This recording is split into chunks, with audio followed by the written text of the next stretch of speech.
할렐루야. 네, 우리 옆에 분들에게 이렇게 한번 인사했으면 좋겠습니다. 25년 잘 걸어오셨습니다. 한번 인사해 보실까요? 25년 잘 걸어오셨습니다. 고생 많으셨습니다. 이 시간 이제 힘차게 손뼉 치면서 하나님을 찬양하겠습니다.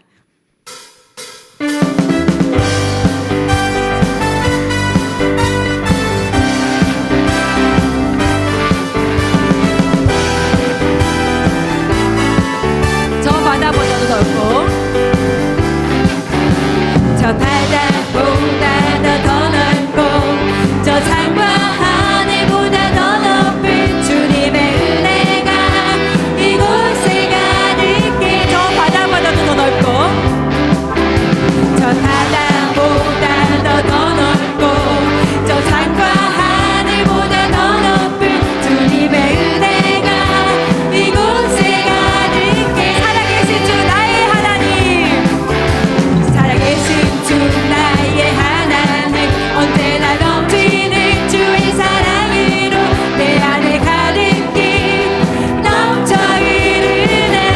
내게 강 같은 평화, 내게 강 같은 평화, 내게 강 같은 평화, 내게 강 같은 평화가 넘치네. 할렐루야.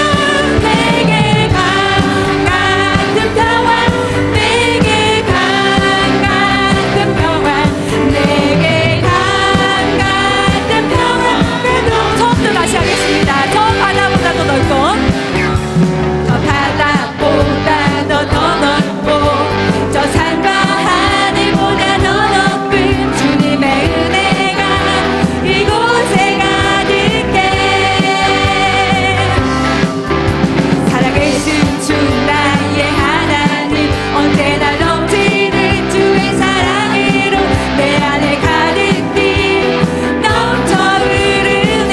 내게 강 같은 평화, 내게 강 같은 평화, 내게 강 같은 평화, 내게 강 같은 평화가 넘치네. 할렐루야. 내게 강 같은 평화, 내게 강 같은 평화, 내게 강 같은 평화가 넘. 내게 바다 같은 사랑. 아멘. 내게 바다 같은 사랑, 내게 바다 같은 사랑, 내게 바다 같은 사랑이 넘치네. 할렐루야. 내게 바다 같은 사랑, 내게 바다 같은 사랑, 내게 바다 같은 사랑. 마지막으로 내게 샘솟는 기쁨, 내게 샘솟는 기쁨, 내게 샘솟는 기쁨, 내게 샘솟는 기쁨이 넘치네. 할렐루야. 내게 샘솟는 기쁨, 내게 샘솟는 기쁨, 내게 샘솟는 기쁨이 넘치네. 오랫동안 모든 제 가운데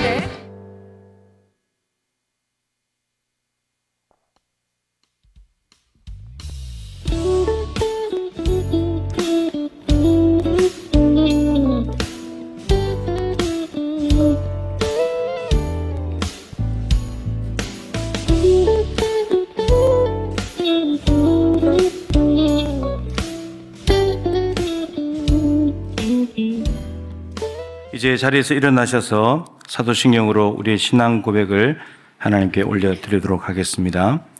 나는 전능하신 아버지 하나님 천지의 창조주를 믿습니다. 나는 그의 유일하신 아들 우리 주 예수 그리스도를 믿습니다. 그는 성령으로 잉태되어 동정녀 마리아에게서 나시고 본디오 빌라도에게 고난을 받아 십자가에 못 박혀 죽으시고 장사된 지 사흘 만에 죽은 자 가운데서 다시 살아나셨으며 하늘에 오르시어 전능하신 아버지 하나님 우편에 앉아 계시다가 거기로부터 살아있는 자와 죽은 자를 심판하러 오십니다. 나는 성령을 믿으며 거룩한 공교회와 성도의 규제와 죄를 용서받는 것과 몸의 부활과 영생을 믿습니다. 아멘. 이 시간 한 해를 돌아보면서 참회의 기도를 드리는 시간입니다. 올해 동영상만 보면 하나님 앞에서 이런저런 일을 해서 영광을 돌린 것 같은데 그 이면에 또 우리의 숨겨진 죄악들과 탐욕들과 어리석음들이 있지 않았겠습니까? 7월 10일은 유대인의 대속죄일입니다. 1년에 한 번 대속죄일을 통해서 대제사장 아론이 자신의 먼저 죄를 짐승을 죽여서 제사 드려서 사함을 받고 대속죄일에 지성소까지 들어가서 백성들의 죄를 용서하시는 하나님의 무한하신 은혜와 자비를 경험하는 날이 대속죄일입니다. 평상시에도 제사를 다 드렸을 텐데 근데 대속죄일에 하나님께서는 또 죄를 없앨 수 있는 장치를 만드시고 다시 한번 정결케 하신 후에 새로운 삶을 시작하도록 은혜를 베풀어 주셨습니다. 지금 이 절기를 지키진 않지만 오늘 한 해의 마지막 날이 마치 대속죄일처럼 우리가 12개월 달려온 동안에 깨닫고 알게 된 죄를 회개하기도 했겠지만 혹시나 우리가 무의식 중에 지나갔던 것들 또 죄를 지었음을 알았음에도 회개하지 않고 지나왔던 것들이 있다면 오늘 이 시간이 대속죄일의 죄를 용서받는 시간이 되었으면 좋겠습니다. 주님 앞에 다 죄를 고백하고 깨끗함을 입어서 1월 1일 새롭게 새해를 시작할 수 있는 은혜가 있기를 바랍니다. 이 시간에 참회 기도를 하나님 앞에 드리겠습니다. 주님 말씀하십니다. 만일 우리가 죄가 없다고 말하면 스스로 속이고 또 진리가 우리 속에 있지 아니할 것이요 만일 우리가 우리 죄를 자백하면 그는 미쁘시고 의로우사 우리 죄를 사하시며 우리를 모든 불의에서 깨끗하게 하실 것이라. 아멘. 하나님의 창조의 근무신 하나님, 이 지구를 이곳에 드시게 하여 광속으로 8분여 거리에 태양을 주시어 사람이 살아가기에 최저의 조건의 땅을 만드신 하나님께 감사와 찬양으로 영광을 올립니다. 전능하신 하나님, 지나간 1년을 뒤돌아봅니다. 지난해 계엄 선포 후에 많은 서울과의 시민들은 추위를 무릅쓰고 눈보라 속에서 밤낮으로 잔잔한 외침의 소리를 내었기에 거짓과 거만을 일간 한 사람 파면하신 하나님께 감사를 드립니다. 하지만 저희들은 나라를 위하여 있었는지 뒤돌아보며 새로운 믿음을 가고 나는 새해가 되게 하여 주시옵소서. 하나님 새해를 바라봅니다. 주님 어느 해보다도 중요한 해입니다. 지난해 이 나라 주권에 도전하여 무법에 가까울 만한 일들이 있어서 우리도 마음에 근심을 끼치는 해이기도 합니다. 하나님 이제는 모든 국민들이 하나 될 수 있도록 이 민족의 은혜를 베풀어 주사 이 민족이 법과 질서 안에서 법을 지키며 살아가는 국민이 되게 하여 이 나라가 바로 서도록 이 정부에 크신 힘을 실어 주시옵소서. 걸어가신 하나님, 우리 동국교회를 기도합니다. 이 땅에 있는 교회들 이름이 너무나 소중합니다. 교회가 교회 역할을 다하지 못한다면 많은 사람들을 넓은 길로 가게 하는 것입니다. 하나님, 세상은 저희들의 행위 있는 믿음을 봅니다. 그러므로 겸손과 선하심의 근본이신 예수님을 닮아가는 저희들이 되게 하여 주시어 세상에 보는 눈이 달라지게 하여 주시옵소서. 주님, 새해 우리 교회가 계획하고 있는 1인 1명의 전도에 동참하여 교회 성장에 힘을 쏟는 성도들이 되게 하여 주시옵소서. 하나님, 교회가 틀을 갖추기까지는 여러 기관들이 있어야만이 교육을 할 수가 있습니다. 주님, 당회원들은 주님께 크게 사랑받는 이들이 되게 해 주시옵시며 또한 교육부에서는 담당 교육자와 교사들로 인해 아이들은 사랑과 말씀 받고 성장하여 교회 제목들이 됩니다. 여기에 교사들의 수고가 있어서 귀한 생명들을 살립니다.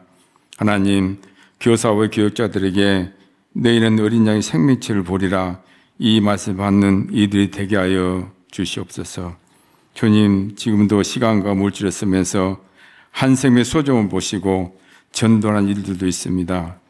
주님께서 이들에게 복을 내려주시어 가정사 행통을 주시고 전도에 힘을 쏟는 이들이 되게 하여 주시옵소서.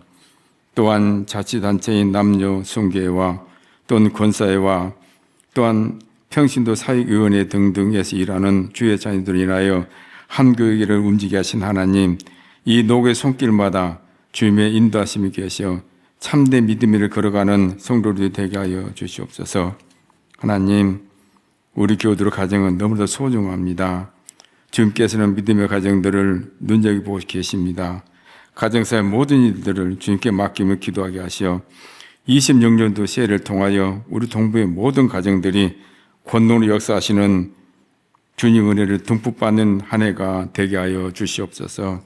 주님 살림 찬들을 통해서 영광을 받으시옵시며 새해 첫 시간에 말씀 들었을 목사님 항상 건강을 지켜주시어서 주님이 주신 크신 능력 말씀으로 늘 전하시기를 기도하고 그의 피로 우리 죄를 해방하신 예수님의 이름으로 기도합나이다. 아멘. 사도행전 4장 23절부터 31절까지 말씀입니다.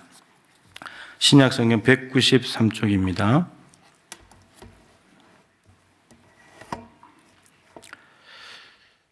신약성경 193쪽에 있는 사도행전 4장 23절부터 31절까지 말씀입니다. 제가 받들어 읽겠습니다. 사도들이 노임에 그 동료에게 가서 제사장들과 장로들의 말을 다 알리니 그들이 듣고 한 마음으로 하나님께 소리를 높여 이르되 대주제여 천지와 바다와 그 가운데 만물을 지으니시오 또 주의 종 우리 조상 다윗의 입을 통하여 성령으로 말씀하시기를 어찌하여 열방이 분노하며 족속들이 허사를 경영하였는고 세상의 군왕들이 났으며 관리들이 함께 모여 주와 그의 그리스도를 대적하도다 하신 이로소이다. 과연 헤롯과 본디오 빌라도는 이방인과 이스라엘 백성과 합세하여 하나님께서 기름 부으신 거룩한 종 예수를 거슬러 하나님의 권능과 뜻대로 이루려고 예정하신 그것을 행하려고 이 성에 모였나이다. 주여 이제도 그들의 위협함을 구워 보시옵고 또 종들로 하여금 담대히 하나님의 말씀을 전하게 하여 주시오며 손을 내밀어 병을 낫게 하시옵고 표적과 기사가 거룩한 종 예수의 이름으로 이루어지게 하옵소서 하더라. 31절 같이 읽겠습니다. 빌기를 다음에 모인 곳이 진동하더니 무리가 다 성령이 충만하여 담대히 하나님의 말씀을 전하니라. 아멘.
감사합니다.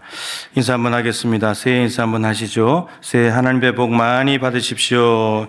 인사하겠습니다. 네.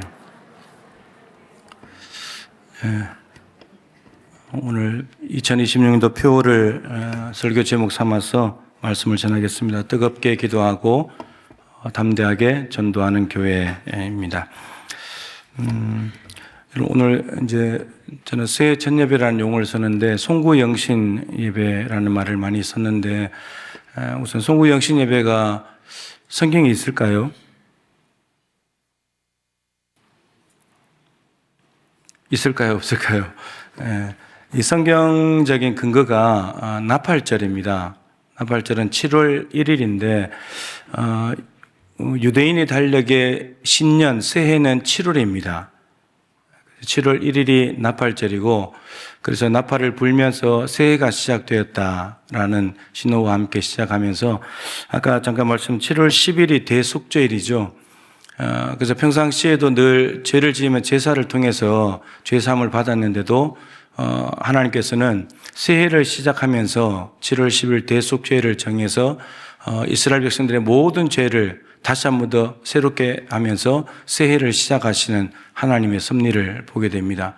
그러니까 유대인들에게 7월 1일부터 10일까지는 매우 중요한 경건하게 지내야 되는 시간이라고 할 수 있습니다.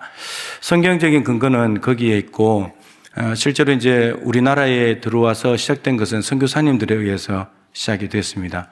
1885년에 언더우드 선교사님과 아펜젤러 선교사님 들어오셨는데 2년 뒤에 1887년에 언더우드 선교사님이 목회하던 세문학교회, 아펜젤러 선교사님이 목회하던 정동제일교회 이 두 교회가 연합을 해서 송구영신 예배를 드렸다고 합니다. 거기서부터 한국에 이제 정착이 돼서 송구영신 예배가 지금까지 이제 진행이 되어 오고 있습니다. 그래서 예배로 한 해를 마무리하고 또 예배하면서 새로운 해를 맞이하는 그런 시간인 거죠. 참고로 말씀드렸고 이제 오늘 말씀으로 들어갈 텐데 오늘 4장 이 말씀은 배경이 3장입니다. 3장은 우리가 잘 아는 내용이 있는데 성전 미문에 앉아있던 안전뱅이 그 안전뱅이를 베드로와 요한이 성전에 기도하러 올라가다가 그 안전뱅이를 만나가지고 은과 금은 내게 없다. 네가 원하는 건데 네가 원하는 은과 금은 없지만 내게 있는 것으로 나한테 줄게. 그래서 예수 그리스도 이름으로 일어나 걸어라. 그 일어난 사건 때문에 오늘 본문까지 쭉 이어지고 있습니다. 가장 이제 이렇게 발끈한 사람들이 누구냐 하면 산헤드린 공회원들입니다. 산헤드린 공회원은 대제사장들, 바리새인들, 사두개인들 이런 사람들이 있는 유대인의 최고 관청이죠. 그래서 유대인들의 사형 판결과 집행만 못할 뿐 나머지 모든 것들을 관장할 수 있는 최고의 힘과 권력을 가진 종교기관이죠. 근데 그 사람들이 이제 발끈한 거예요. 이제 왜냐하면 이 안전병이를 고치게 되면서 많은 사람들이 베드로와 요한이 전한 예수 그리스도 이름에 주목을 하기 시작하면서 예수를 믿는 사람들이 너무너무 많아지는 거예요. 그래서 4장 앞부분에 보면 5천 명이 예수님의 십자가 부활의 복음을 듣고 5천 명이 예수 믿었다는 거예요. 2장에는 3천 명, 4장에는 5천 명. 그러니까 사람들이 자기들한테로 집중해야 되는데 이제 예수 믿는 사람들에게 몰려가기 시작하니까 이제 견딜 수가 없는 거죠. 더군다나 이게 제일 문제죠. 유대교는 안전병이를 못 고칩니다. 율법을 가지고는 안전병이를 못 고치죠. 안전병이를 고칠 수 있는 것은 기독교, 예수 그리스도의 이름으로 가능하다는 겁니다. 그러니까 유대 종교 지도자들이 자기들이 지도자라고 있는데 근데 안전병이 하나 못 고치는 무능력한 모습으로 있었는데 근데 자기들이 볼 때는 더 무능력해 보이던 물고기나 잡고 바닷가에서 허드렛 일이나 하던 베드로와 요한이 갑자기 나타나가지고 안전병이를 일으켜 버리니까 얼마나 자존심도 상하고 마음이 기분이 안 좋은 거죠. 그런데다가 사람들의 인기가 저쪽으로 몰려가니까 이 견딜 수가 없는 거죠. 그래서 잡아다가 감옥에 갖다 넣고 위협해가지고 너 예수 부활 전하지 마 협박하고 그런 상황이었죠. 그것이 이제 4장으로까지 이어졌고 오늘 본문에 사도들이 노임에 그러니까 감옥에 잡혀 있다가 이제 풀려났다는 말이에요. 자, 오늘 이런 배경을 가지고 그러니까 예수님께서 땅 끝까지 내 증인이 되리라. 그 증인되는 삶을 살다가 엄청난 고난을 당했는데 그 사도들이 풀려나서 그 뒤로 어떤 행동을 했는지 오늘 본문에 9절인데 여러분 이 안에 무슨 요소가 있는지를 잘 보시면 좋겠어요. 이 사람들이 모여가지고 뭘 했는지, 그 안에 뭐가 있는지를 잘 보시면 우리의 표를 정확하게 이해할 수 있고 목표가 그냥 눈에 보이기 시작할 겁니다. 자, 우선 사도들이 모여서 어디로 갔느냐? 그 동료에게 갔대요. 그러니까 같은 아마 다른 사도들, 예수님을 믿고 있는 사도들, 성전은 아닐 테고 아마도 마가다락방 아마 그런 곳에 갔을 겁니다. 그리고 가서 제사장들과 장로들의 말을 다 알리니, 그러니까 앞부분에 보면 너희들 예수님의 이름으로 부활 전하지 마라, 협박하고 그러다가 큰일 난다, 이제 이런 이야기들, 그 이야기를 다 알렸다는 거죠. 여러분 이게 지금으로 말하면 소그룹에 모여가지고 지난 주간에 있었던 일을 나누는 거예요. 목장에서, 남녀 선교회에서, 평신도 사역위 위원회 안에서 모여서 지난 한 주간 이런 일이 있었어, 이렇게 나누는 겁니다. 그럴 수 있잖아요, 그죠? 그래서 목장에서도 나눌 수 있고, 남성교 예전대가 모여서 나눌 수도 있고, 부서에서도 나눌 수 있고, 평신도 사역위원회에서도 나눌 수 있고, 나누는 거죠. 자, 그 나누고 난 뒤에 이들이 무엇을 하는가 잘 보십시오. 24절에 그들이 듣고 한 마음으로 하나님께 소리를 높여 이르되, 여러분 이건 뭐 하는 거죠? 한 마음으로 하나님께 소리를 높였다. 뭐 하는 거죠? 기도하는 기도. 31절에 빌기를 다하며 기도를 마쳤다는 말이죠. 그러니까 24절부터 30절까지가 다 기도인 거예요. 9절 중에 7절이 기도예요. 이런 목장 모임, 소그룹 모임의 가장 중요한 부분이 기도여야 합니다. 분량으로 봤을 때 기도해야 됩니다. 기도만 하면 아무 일이 안 일어날 것 같죠. 기도하면 무슨 일이 일어나? 이렇게 될 것 같잖아요. 오히려 기도를 멈추고 모여가 머리를 맞대고 어떻게 할까 회의를 해야 될 것 같잖아요. 로마 저 산헤드린 공인들 우리 힘들게 하는데 어떻게 할까? 뭐 이렇게 논의를 해야 될 것 같잖아요. 다시 핍박할 텐데 우리가 어떻게 해야 될까? 도망가야 될까? 그냥 원래 숨어서 전하기만 해야 될까? 공공연하게 전하면 안 될까? 이런 것들을 얘기하기보다는 그걸 해야 될 것 같은데 그것을 하는 것이 아니라 기도를 했다는 겁니다. 기도. 여러분 기도가 힘인 거예요. 기도가 힘인 거예요. 자, 첫 번째 요소가 나타났어요. 기도. 기도가 있어야 된다. 자, 근데 기도의 내용이 쭉 있는데 이런 기도의 내용도 잘 보실 필요가 있습니다. 대주제요. 이런 기도를 하기 위해서는 기도의 대상이 있어야 되잖아요. 누구한테 기도하는지. 지금 누구한테 기도하는 거죠? 하나님께 소리를 높였다고 말하면서 대주제라고. 여러분 대주제라는 말은 뒤에 바로 나오죠. 천지와 바다와 그 가운데 만물을 지은 온 천지 만물을 다 지으신 분, 너무나 크신 하나님, 그 하나님께 기도한다는 겁니다. 지금 자신들이 당한 상황을 보면 산헤드린 공회원들이 더 커 보이잖아요. 힘과 권력이 있으니까. 저들이 더 능력 있고 저들이 이 천지 만물을 다 다스린 것 같고 사도들을 위협하는 것 같고 저 사람들이 힘과 권세를 떨치고 있는 것처럼 보이잖아요. 근데 사도들이 기도하면서 그들보다도 더 크신 하나님, 온 천지 만물을 만드신 그 하나님께 기도한다는 겁니다. 여러분 그래야 여러분 지금 어떤 나의 상황을 힘들게 하는 존재가 힘이 있는데 그 힘보다 약한 존재한테 기도하면 해결이 되겠습니까? 해결이 안 되잖아요. 그 존재보다 더 큰 존재에게 기도를 해야 그 존재가 이기게 해주겠죠. 그러니까 우리가 믿고 있는 하나님이 얼마나 크신 분인지를 알아야 되는 거예요. 그분한테 기도하는 거예요. 예, 너무나 크시고 위대하신 하나님 기도하는 거죠. 자, 기도의 내용은 이것도 참 중요한데 25절 말씀을 보시면 주의 종 우리 조상 다윗의 입을 통하여 성령으로 말씀하시기를. 이런 다윗의 입을 통해서 말씀하셨다면 어디에 있는 말씀이죠? 다윗은 구약의 인물이니까 구약 성경에 이 말씀이 있다 이 말이죠. 그래서 어찌하여 열방이 분노하며 족속들의 헛살을 경영하였는고 세상의 군왕들이 나서며 관리들이 함께 모여 주와 그의 그리스도를 대적하도다. 시편 2편 말씀을 인용을 하고 있습니다. 자, 이게 참 중요한데요. 사도들이 나가서 복음을 전했는데 잘못한 것도 아니고 죄를 지은 것도 아닌데 주님의 명령에 순종해서 산 것뿐인데 그런데 박해를 받았단 말이에요. 감옥에 갇혔단 말이에요. 그리고 위협을 받고 풀려났어요. 그러면 이제 이런 생각이 들잖아요. 이런 일이 왜 벌어졌을까? 이걸 판단을 해야 되잖아요. 이런 일이 왜 벌어졌는지, 왜 일어났는지. 근데 일어난 일을 판단하는 근거가 뭐냐면 구약 성경이에요. 여러분 성경으로 우리가 살아가는 삶 속에 일어난 일들을 판단하는 기준은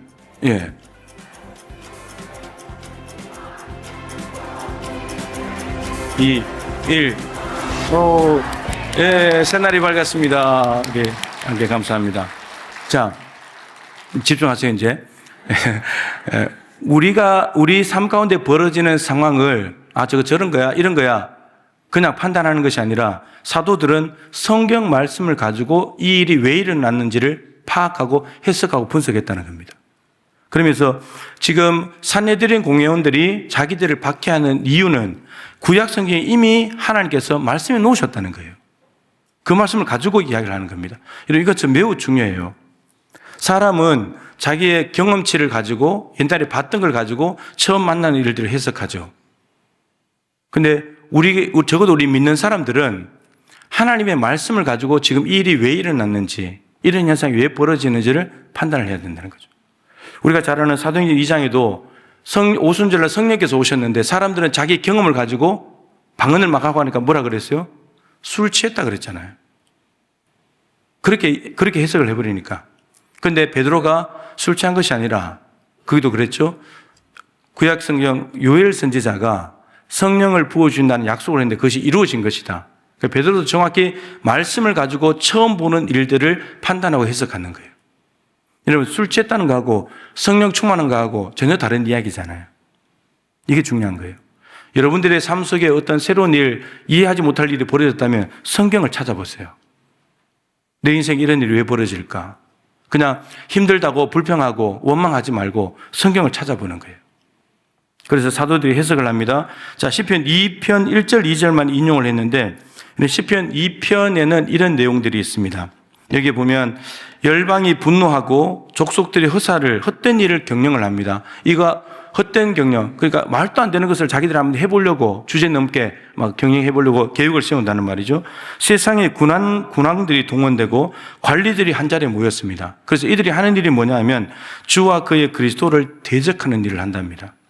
시편 2편에는 이런 상황들을 인용하면서 이렇게 말합니다. 하늘에 계신 이가 비웃으시며, 하늘에 계신 하나님께서 이 무리들이 모여가지고 주와 그리스도 하나님의 아들을 대적하는 일들을 계획하는데 하나님이 그들을 보고 비웃어버린다는 거예요. 야, 너희들 가소롭다. 너희들이 감히 내 아들을 손을 대려고? 웃기는 소리 하지 말라고 하나님이 비웃어버린다는 거예요.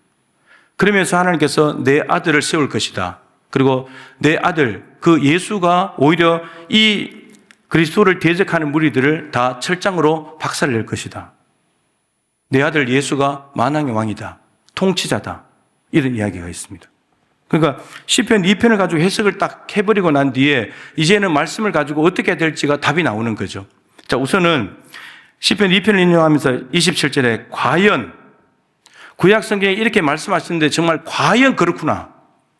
정말 구약 성경대로 신약에 이런 일이 벌어지는구나. 이렇게 해석이 된다는 거죠.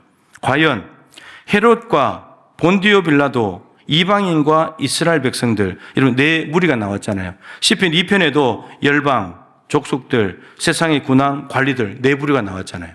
자, 이걸 하나씩 맞춰보면 열방은 누구를 의미할까요? 열방. 27절에 네 부류 중에서 이방인이죠. 이방인. 열방이라고 하면 이방인들이죠. 그 다음에 족속들이 이스라엘 백성들이에요. 이스라엘 백성들. 세상의 군왕, 왕은 누가 있습니까? 헤롯이 있잖아요. 헤롯. 그리고 관리들 중에는 본디오 빌라도 총독 관리가 있잖아요. 그러니까 구약 성경에 이미 네 부류가 나타나서 아들 예수 그리스도를 대적할 것이라고 했는데 정말 예수님 시대에 정말 네 부류가 나타난 겁니다. 어떤 모습으로? 헤롯으로, 본디오 빌라도 모습으로, 이방인들과 이스라엘 백성들 모습으로 드러났다는 거예요. 그러면서 하나님께서 기름 부으신 거룩한 종 예수를 거슬러서 대적하기 시작했다는 겁니다. 자, 그러면 지금 현재 상황이 시편 2편 1절 2절에서 인용한 상황대로 펼쳐졌다면 이제 사도들이 기억해야 될 것은 이러한 일들이 벌어졌을 때 아까 말씀드린 뒤에 무슨 일이 있었는가를 알면 되겠죠. 시편 2편에 이런 대적들이 나타났을 때 하나님께서 어떻게 하신다 그랬죠? 비웃으신다고. 야, 너희들이 뭔데 너희들이 그런 걸 계획하고 하냐? 내 아들이 만왕의 왕인데 내 아들이 너희들 끝낼 거야. 결국은 내 아들 예수가 승리자가 된다는 말이죠. 자, 그러면 이제 네 부류가 나타나서 위협하는 이 상황 가운데 이 사도들이 붙잡는 말씀은 그 뒤에 예수 그리스도가 승리자라는 것. 이걸 붙들면 되는 거죠. 이걸 붙들면 되는 거죠. 아무리 그 세력이 거대하다 할지라도, 실제로 자기들이 감옥에 가고 위협을 당하고 협박을 당한다 할지라도 시편 2편 뒤에 있는 예수 그리스도가 승리하시는 분이구나. 이들이 통치자고 이들이 승리자가 아니라 예수 그리스도 하나님의 아들이 승리자시구나.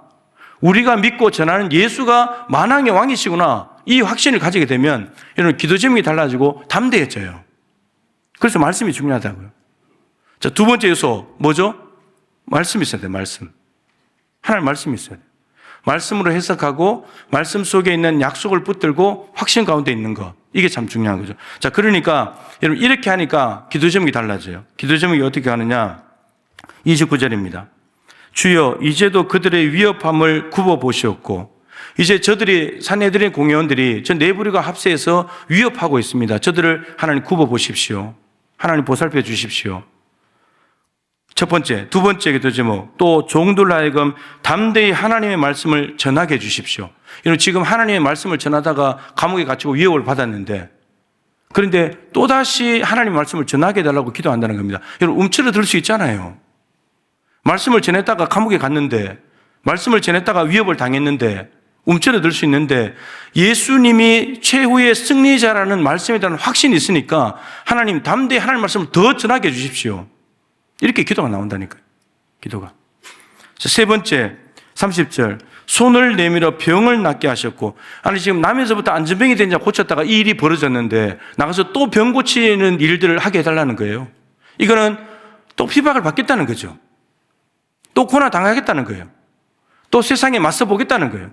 어차피 예수가 승리자니까. 예수가 이기는 분이니까. 자, 네 번째 표적과 기사가 거룩한 종 예수의 이름으로 이루어지게 하옵소서. 표적과 기사가 나타나게 해달라고. 지금 그것 때문에 고난을 당하고 있는데 고난 당했던 요소들을 다 몽땅 끌어와서 다 없애는 것이 아니라 다 끌어와서 하나님 이거 계속하게 해 주십시오. 이게 사도들의 본질이니까 사명이니까. 여러분 공동체 소그룹 공동체의 힘은 이런 겁니다. 여러분들의 목장, 남녀 선교회, 평신도 사역원의 소그룹들이 모이면 상황을 다 나누고 난 뒤에 말씀을 근거로 해서 기도하면 약속에 대한 말씀을 붙들면 담대함이 생기는 겁니다. 그러면 이제 그 모임을 마치고 나면 세상에 담대히 나갈 수 있겠죠. 이게 소그룹의 힘이에요. 이거는 대그룹에서는 하지 못하는 일입니다. 전체 예배에서 어떻게 이런 걸 하겠습니까? 삶을 나누지를 못하는데 소그룹에서 해야 될 일들이에요. 소그룹 지도자를 잘 기억하면 좋겠습니다. 자, 여러분 이 기도가 응답이 됐을까요? 안 됐을까요? 네 가지. 됐을까요? 안 됐을까요? 아니, 그것도 생각해 봐야 돼요. 당연히 됐겠죠. 자, 어떻게 응답이 됐느냐? 첫 번째, 그들의 위협함을 굽어 보셨고, 자, 이것은 어떻게 됐느냐? 5장 18절 19절에 보시면 사도들을 잡아다가 옥에 가두었더니 다시 들어갑니다. 다시 들어가요. 자, 그런데 주의 사자가 밤에 옥문을 열고 끌어내어 이르되 주의 사자가 밤에 끌어내 버립니다. 굽어 살펴주십시오. 저들의 위협을. 근데 위협은 당하는데 감옥에 들어가는데 주의 사자가 끄집어내 버려요. 하나님이 도와주신다는 거죠. 26절 성전 맡은 자가 부하들과 같이 가서 그들을 잡아왔으나 강제로 못하면 백성들이 돌로 칠까 두려워함이더라. 강제로 어떻게 하지를 못하는 거예요. 하나님이 믿는 백성들을 많이 둬가지고 저들에게 이제 두려운 마음이 들게 해가지고 함부로 손 못 대게 만드는 거죠. 하나님께서 지금 보살피고 계시다는 것을 보여줍니다. 그리고 41절을 보시면 사도들은 그 이름을 위하여 능력받는 일에 합당한 자로 여기심을 기뻐하면서 공회 앞을 떠나니라. 여러분 예수님의 이름을 위해서 능력을 받았는데 사도들이 어떻게 생각했냐면 이건 우리는 당연히 받아야 될 일이야. 예수님도 고난을 받았는데 우리가 예수를 전하면서 능력받는 거 당연한 거지. 그러면서 당연한 일을 받았는데 그것을 우리를 이렇게 능력받는 자로 세워주신 것을 기뻐하면서 능력받는 일에 주눅이 들고 기가 죽어가지고 낙심하고 절망해서 슬픈 모습으로 돌아온 것이 아니라 우리를 이렇게 주님께서 주님과 닮은 모습으로 살게 해주신 것을 너무나 기뻐하면서 공회 앞을 떠났다는 거예요. 여러분, 이런 담대함이 어디서 나왔을까요? 이 어디서 나왔을까요? 여러분, 기도했더니 하나님 굽어 살펴주십시오. 하나님께서 담대함을 주시는 거죠. 자, 첫 번째 기도 제목이 이렇게 응답이 됐고요. 두 번째, 하나님의 말씀을 전하게 하여 주시오며 31절, 빌기를 다음에 모인 곳이 진동하더니 무리가 다 성령이 충만하여 담대히 하나님의 말씀을 전하니라. 말씀을 전하게 해달라고 기도했는데 담대히 말씀을 전하니라. 여전히 예수님의 십자가 부활의 복음을 전했다는 겁니다. 저들이 너무나 싫어하는, 저들이 위협하고 경고했던 그 하나님의 말씀을 담대히 전하게 됐다는 겁니다. 두 번째 기도 응답이 됐죠. 세 번째, 손을 내밀어 병을 낫게 하셨고, 자, 5장 15절 보시면 심지어 병든 사람을 메고 거리에 나가 침대와 요위에 누이고 베드로가 지날 때에 혹 그의 그림자라도 누구에게 덮일까 바라고, 병든 자를 고치기 위해서 베드로의 그림자에게만 지나가도 나을까 싶어서 거기에 데리고 온다는 겁니다.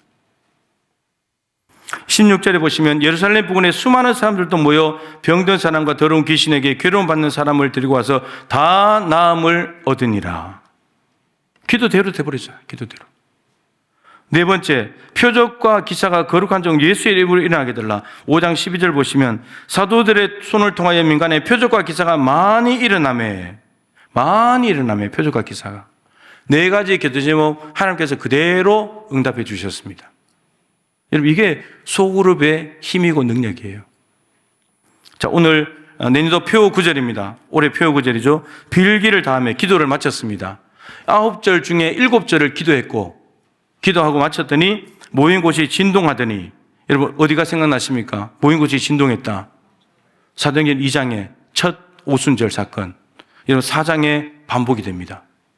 기도하는 곳에 성령님은 오십니다. 여러분들 성령을 받으려면 기도하는 자리에 와야 됩니다. 그래야 성령 받습니다. 모인 곳이 진동하더니 무리가 다 성령이 충만하여 담대히 하나님의 말씀을 전하니라. 모여서 뜨겁게 기도했더니 나가서 담대하게 전도하는 사도들이 되었습니다. 그 중간에는 하나가 들어있죠. 기도하면 성령께서 임하시고 성령이 임하시면 하나님의 말씀을 전하게 된다. 여러분, 성령 충만은 방언을 하고 불의 혀 같은 것이 나타나고 바람이 불고, 여러분 이런 외적인 현상의 목표가 있지 않아요. 성령 충만함의 목적은 예수 그리스도의 복음을 전하는 데 있습니다. 사도행전 2장에도 나왔었잖아요. 오순절날 첫 번째 사건이 일어났을 때, 그때 15국에서 몰려온 사람들이 120명이 다른 언어로 말하는 것을 볼 때에 그들이 들었던 내용, 본 현상이 중요한 것이 아니라, 저들 이상한 말을 하네, 술 취했네, 이게 중요한 것이 아니라 들렸던 내용이 중요한데, 2장 11절에 그레데인과 아라비아인들이라 우리가 다 우리의 각 언어로, 자기들이 살고 있는 곳의 언어로, 120명의 언어가 다른 언어인데 동시 통역이 돼서 자기들에게 들려지면서 하나님의 큰 일을 말함을 듣는도다. 성령 강림의 목적, 성령께서 이 땅에 강력하게 오시는 목적은 하나님의 큰 일을 알려주기 위해서, 전 세계에서 몰려던 15개에서 몰려온 유대인들에게 하나님의 큰 일은 50일 전에 일어났던 예수님의 십자가와 부활 사건이에요. 이게 지금 오순절은 부활절 후 50일이잖아요. 50일 전에 예수님이 십자가에 죽으시고 부활했는데 그것을 알려주기 위해서 바벨탑의 언어 저주 사건을 다 푸시고 언어를 하나로 만들어가지고 그 안에 있는 내용을 동일하게, 언어는 다르지만 내용은 동일하게 십자가 부활을 듣게 만들어버렸죠. 그래서 3,000명이 예수를 믿고, 그리고 오순절 다 지키고 자기 나라로 돌아간 사람들은 자기 나라에 돌아가서 예수님의 십자가 부활의 복음을 전하면서 거기에 교회를 세우고, 대표적으로 로마 교회, 바울이 가기 전에 이미 교회가 세워져 있었잖아요. 오순절날 왔던 사람들 중에 로마로부터 온 나그네가 있었습니다. 10절에 보면, 2장 10절에 로마로부터 온 나그네, 여러분 이들이 예수님의 십자가 부활의 복음을 로마 자기 나라 말로 알아듣고 로마로 돌아가서 교회를 세워놓은 거예요. 바울이 가기 전에 이미. 그러니까 성령 충만의 목적은 방언을 하고 은사를 받고 신기한 일을 하는 것이 주 목적이 아니라 예수님의 십자가 부활을 전하게 만드는 담대함과 복음의 핵심을 전할 수 있는 용기를 주시고 능력을 주시다는 겁니다. 성령이 임하면 권능을 받아서 증인돼야 되니까, 증인되기 위한 능력이 오는 거거든요. 내가 방언을 해, 예언을 해, 이런 게 중요한 것이 아니라 여러분, 성령 받은 사람은 복음을 전하는 사람이 되어야 됩니다. 그게 진짜 성령 받은 거예요. 성령 받으면 예수님을 전하고 싶어집니다. 견딜 수가 없어요. 박해가 예상되는데도 또 가서 또 전합니다. 그렇게 될 수밖에 없어요. 성령이 오시는 이유가 그거기 때문에, 증인되라고 오시는 것이기 때문에. 우리 교회가 올해 뜨겁게 기도하고 성령 받아서 담대하게 전도하는 교회가 된다면, 여러분, 이 사도행전에 처음에는 박해로 인해서 힘든 상황에서 모였지만 기도하고 난 뒤에 이들은 완전히 달라졌고, 산헤드린 공연들이 여전히 박해를 하고 있지만 여전히 저들은 나가서 복음을 전했고, 여러분, 로마 박해, 산헤드린 공연원들의 박해에도 불구하고 하나님의 나라는 거세게 확장돼 갔습니다. 사도들을 통해서. 외부 박해가 있다고 해서 복음이 못 퍼져나가는 게 아닙니다. 이 사도들이 아무리 외부에 박해가 있어도 성령 충만하니까, 복음 전하니까 불신자들이 돌아오고 유대인들이 예수 믿게 되고 세상이 발칵 뒤집어집니다. 그리고 우리도 마찬가지예요. 한국 교회가 기도와 전도 외에는 살 길이 없다고 제가 계속 외치고 있잖아요. 기도하고 모여서 기도하고 성령 충만하면 전도하게 되고, 그러면 분명히 그 교회가 서 있는 도시들이 달라지게 된다는 거예요. 사도들이 됐는데 우리가 왜 안 되겠습니까? 이것은 지금도 된다는 것을 보여주는 살아있는 책인데, 우리가 안 나가고 특정한 사람들만 하는 거야 이렇게 되니까 그렇지. 우리가 다 기도하고 성령 받으면 복음을 전하고 싶어가지고 나가서 복음 전하고, 그러면 사도행전에서 여러분 이렇게 일어나는, 얼마나 이거 신나고 즐거운 일인가. 병자가 낫고 믿지 않는 사람들이 죽게 돌아오고 하나님 나라가 확장돼가고 얼마나 신나는 일입니까? 2026년도 우리 동부교회를 통해서 순천 시내가 들썩들썩하면 좋겠습니다. 우리가 여러분 뜨겁게 활동하면요, 마귀도 움직입니다. 근데 마귀는 이제 가만히 있고 조용히 다니는 사람은 절대 안 건드립니다. 여러분, 마귀에게 현상금이 걸린 존재들이 되면 좋겠습니다. 그건 또 싫어요. 마귀에게 현상금이 걸렸다는 말은 영적으로 굉장히 뜨겁다는 사람 말입니다. 그 사람이. 예, 영적으로 죽은 사람은 안 건드려요. 어차피 자기 편이니까.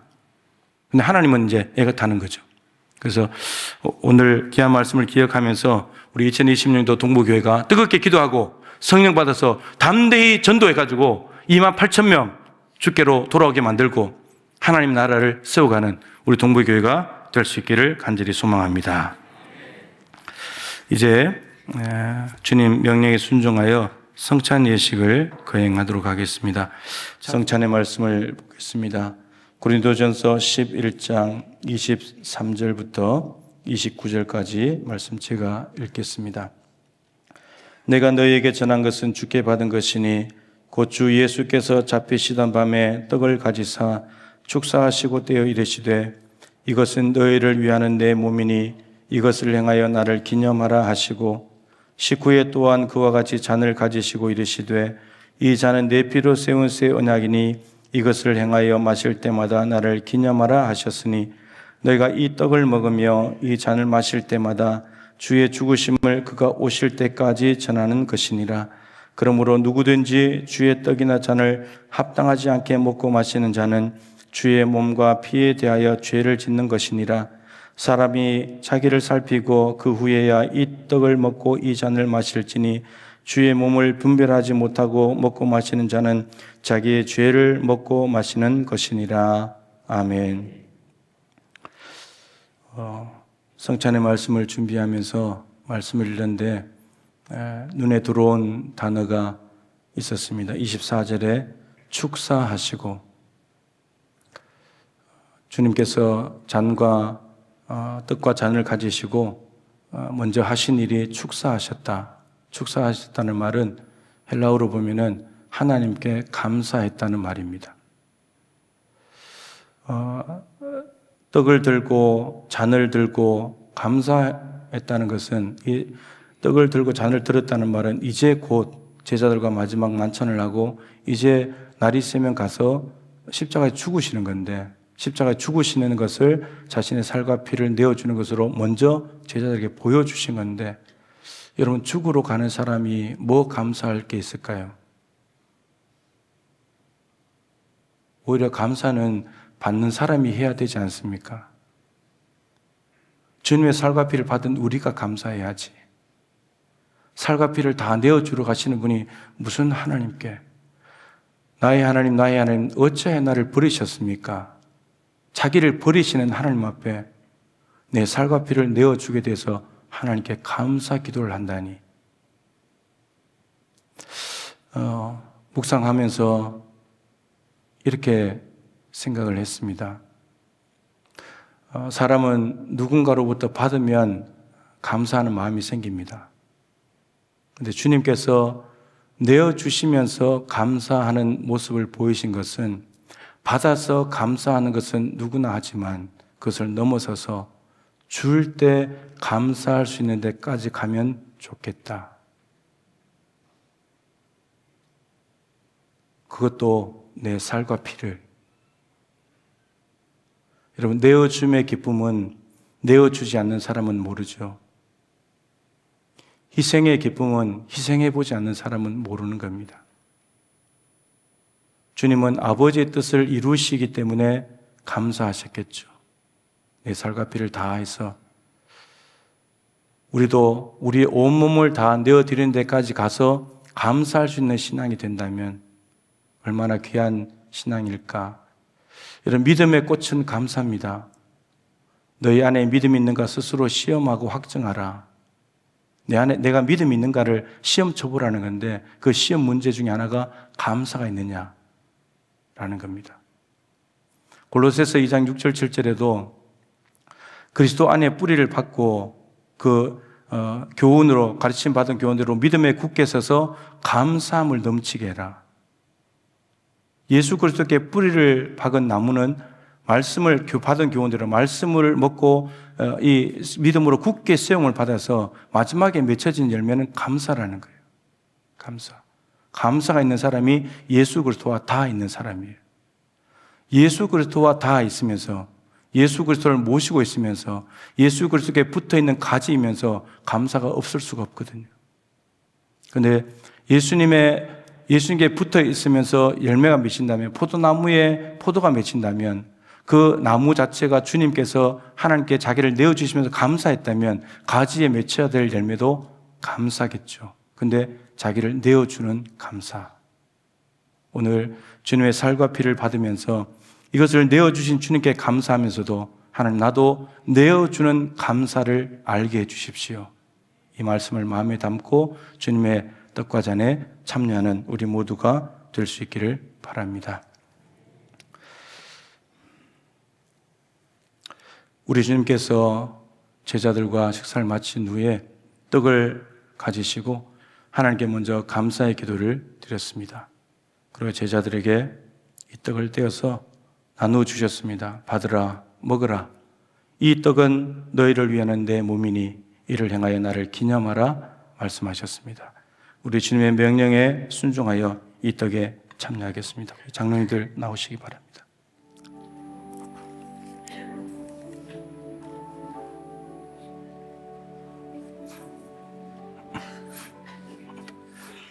자, 이제 여러분들이 받은 말씀 보시면서 각자의 말씀 작년에 됐었죠. 우리 큰 소리로 말씀, 자기가 받은 말씀 한번 읽겠습니다. 시작.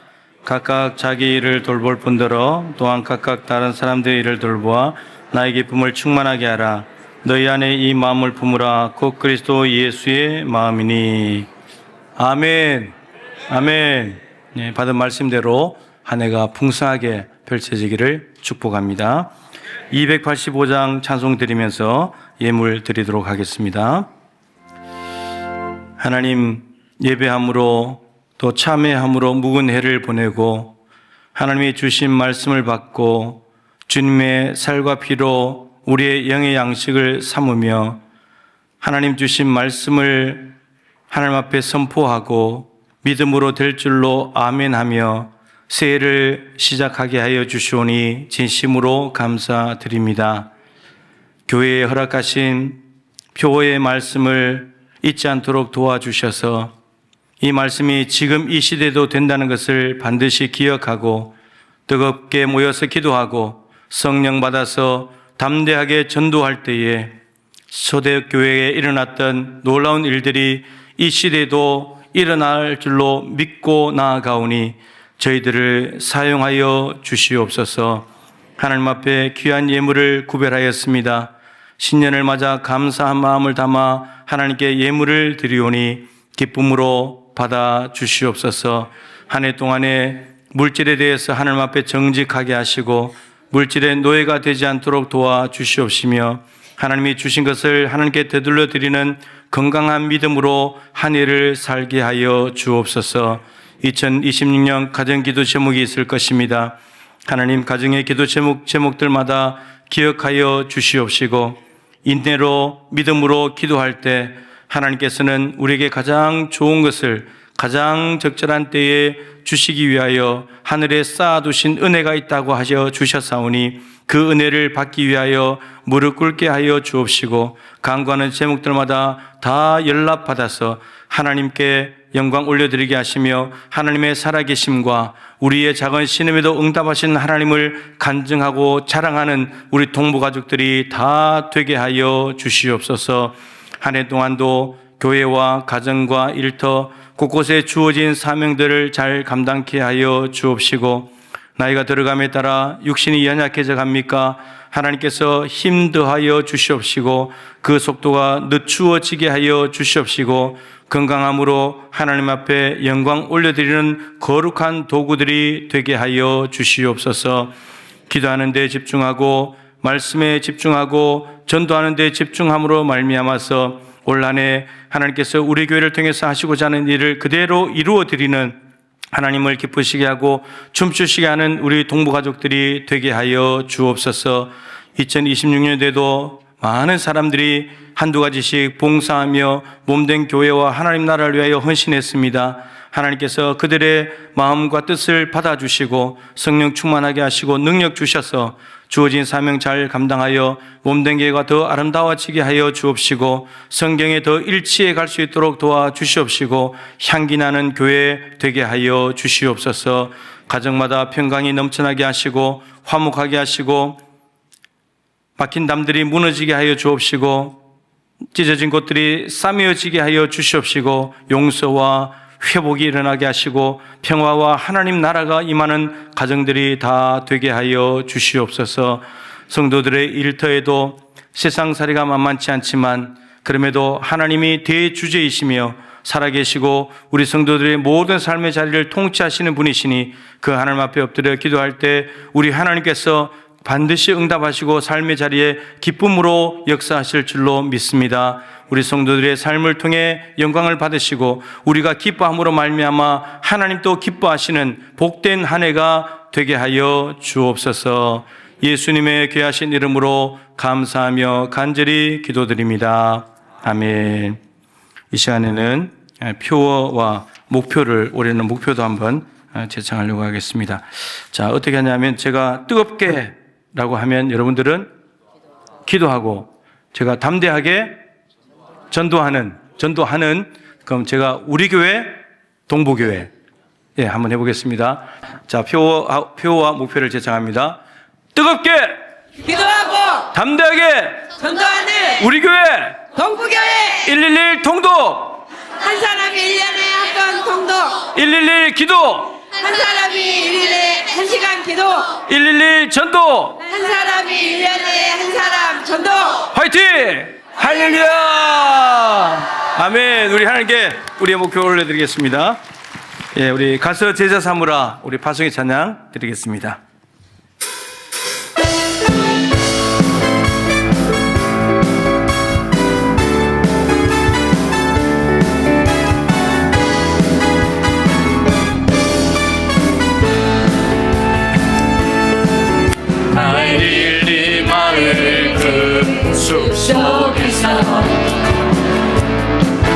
주님 그 열한 제자 다시 만나시사 마지막 그들에게 부탁하시기를 너희들 가라져 세상으로 가서 제자 삼으라 가서 제자 삼으라 세상 많은 사람들을 세상 모든 영혼이 내게 달려나니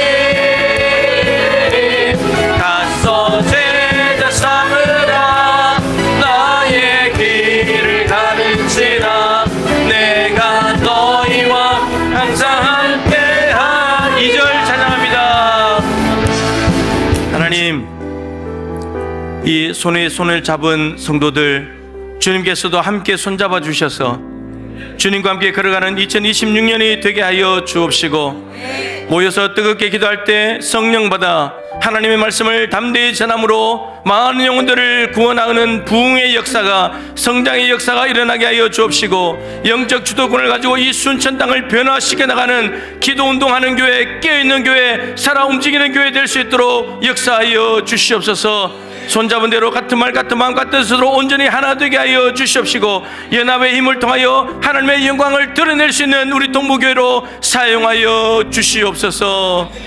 지금은 우리 주 예수 그리스도의 크신 은혜와 우리 하나님 아버지의 측량할 수 없는 사랑하심과 보혜사 성령님의 교통하시며 충만하심이 초대교회 사도들이 말씀을 가지고 상황을 해석하고 말씀 붙들고 간절히 기도함으로 성령 받고 기도에 응답받고 하나님의 말씀을 담대히 전하여 주님의 증인된 삶을 통해 하나님 나라가 확장되어 갔던 이 놀라운 역사를 동일하게 이 시대에도 재현하기를 마음에 소망하고 다짐하며 하나님 앞에 2026년도를 온전히 봉헌하며 올려드리기를 소망하며 예배하는 우리 동부의 가족들 한 분 한 분 머리 위에 오늘 여러 가지 사정으로 참여하지 못하신 모든 동부 가족들에게도 2026년 이 모든 한 해 가운데 항상 함께하여 주시기를 간절히 축원하옵나이다.